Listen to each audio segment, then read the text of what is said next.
गुजारिश करूँगा व तकाजा दरम अज़ हुज्जतुल इस्लाम वल मुस्लिमीन रईस नुमाइंदगी जामिअतुल मुस्तफ़ा आलिमदार हिंद जनाब वाहिद शाकिरी की बजाय का तशरीफ़ बयान वाज़ बयान। बिस्मिल्लाहिर्रहमानिर्रहीम अल्हम्दुलिल्लाह रब्बिल आलमीन व सल्लल्लाहु अला सय्यदिना व नबिय्यिना मुहम्मद व आलिहि तय्यबीन ताहिरीन मासूमीन सियमा बक़िय्यतिल्लाहि फिल अर्ज़ीन व अम्मा बअद क़ाल अल्लाहुल हकीम फ़ी किताबिहिल करीम बिस्मिल्लाहिर्रहमानिर्रहीम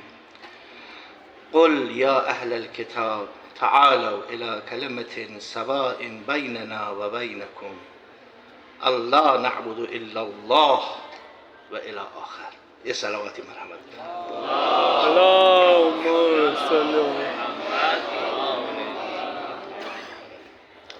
कुरान करीम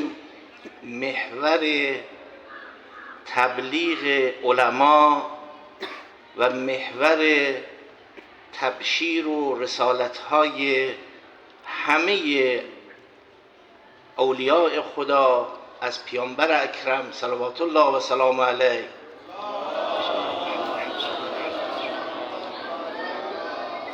ائمه اطهار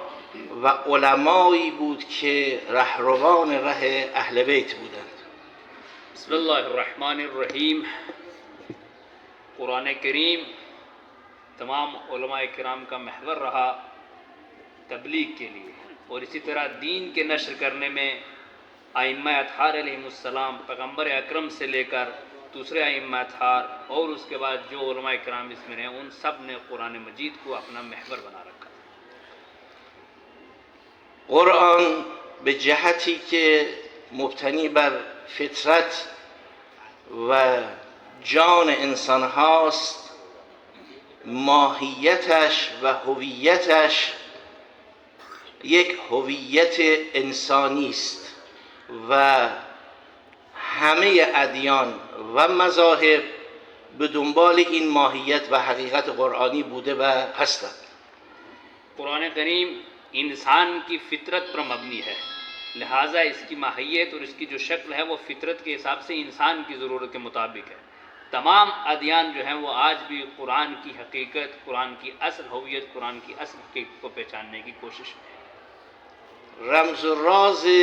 معجزه بودن قرآن هم در همین نکته نهفته است، یعنی اینکه ماندگاری قرآن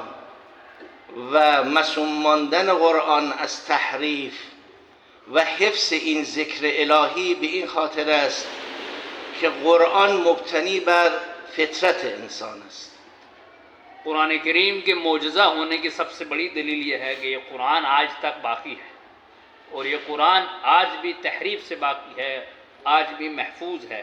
और इसकी सबसे बड़ी वजह यह है कि कुरान जो है वो इंसान की फितरत के मुताबिक है। اگر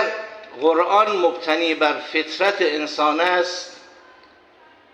بین انسانها در هر دین و هر مذهبی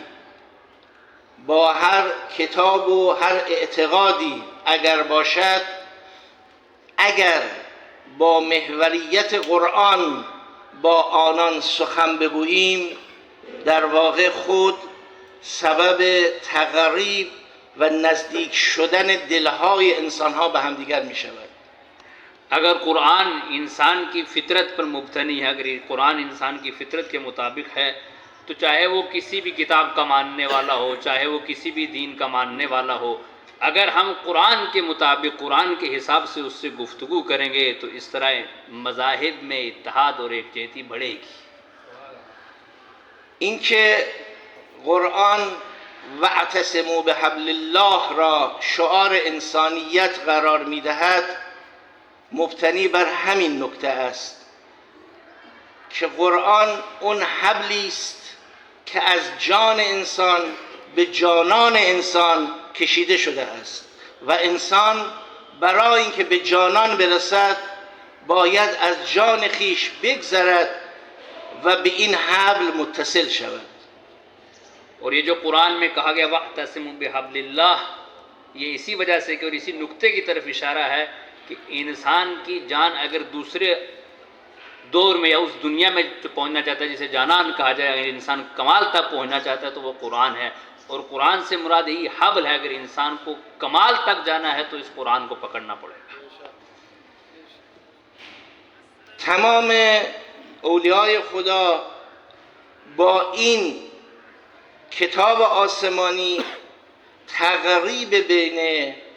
ادیان و مذاهب رو تونستن رقم بزنن. औलिया इलाही ने इसी किताब खुदा के ज़रिए से, इसी आसमानी किताब के ज़रिए से तमाम मज़ाहिब को एक दूसरे के करीब किया है। علمای حوزه های علمیه هنری که داشتند هنر یک از جان گذشتن و از من گذشتن بود که این شعار قرآن است و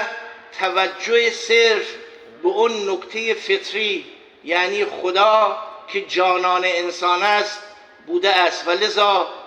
حوزه ها و علمای ما در ارتباط با سایر ادیان با مذاهب مختلف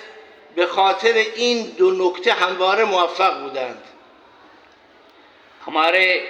उलमा जो हौज़े में रहे हैं उनके अंदर जो ख़ास एक हुनर था वो यही था कि उन्होंने कुरान के मुताबिक अपने आप से गुज़र कर, अपनी अना को ख़त्म करके, अपनी मैं को ख़त्म करके जो है वो दूसरे अदियान के लोगों से राबता बरकरार किया। और वो इसी वजह से था कि वो अपने आप को भूल चुके थे, अपने आप को दफन कर चुके थे, लिहाजा उन्होंने कुरान के मुताबिक